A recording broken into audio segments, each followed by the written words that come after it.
আচ্ছা, তোমাদের কার কার mutton liver পছন্দ বলো তো?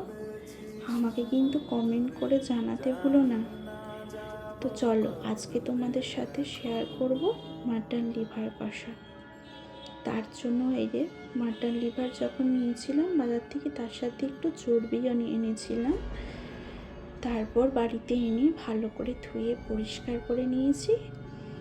এরপর মাটন লিভারের সাথে টক দই, পরিমাণ মতো হলুদ গুঁড়ো, লঙ্কার গুঁড়ো, ধনে গুঁড়ো, জিরে গুঁড়ো, পরিমাণ মতো লবণ আর কিছুটা কাঁচা সর্ষের তেল দিয়ে মাখিয়ে রেখেছি। এরপর এই আলুগুলো বাড়িতে ছিল, এগুলো চন্দ্রমুখী আলু, ছোট ছোট, তাই আমি এই আলুগুলো দিয়েই আজকে বানাবো মাটন লিভার কষা। তার জন্য আলুগুলোকে ভেজে তুলে রাখলাম।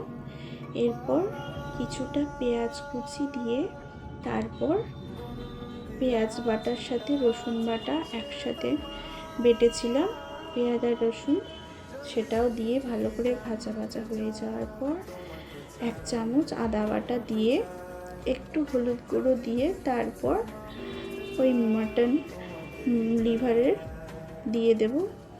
তো এই মাটন লিভারের সাথে তো সব মশলাই আমি মাখিয়ে রেখেছি, তাই শুধু পেঁয়াজ বাটার ওপরে একটু হলুদ দিয়ে ভালো করে ঢাকা দিয়ে রেখেছিলাম। তো দেখো জল বেরিয়ে গেছে আস্তে আস্তে, একদম গ্যাসের ফ্লেমটা একদম লো করে রেখে দেবে।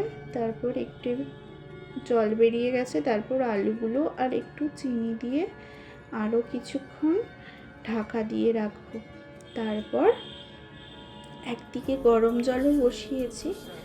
তো দেখো এখানে একদম তেল ছেড়ে গেছে মাটন লিভার থেকে। এরপর গরম জলটা দিয়ে দিলাম। গরম জলই দেবে, না হলে মাটন লিভারটা শক্ত হয়ে যাবে।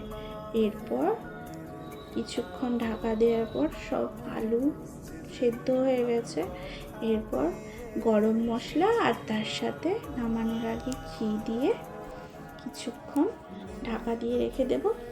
তারপর দেখো এই মাটন লিভার কষাটা ভাত, রুটি, লুচি, পরোটা, চায়ের সাথে খাবে, খুবই ভালো লাগবে।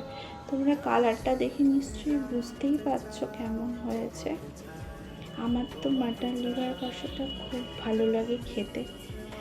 তো আজকের মতো এইটুকুই।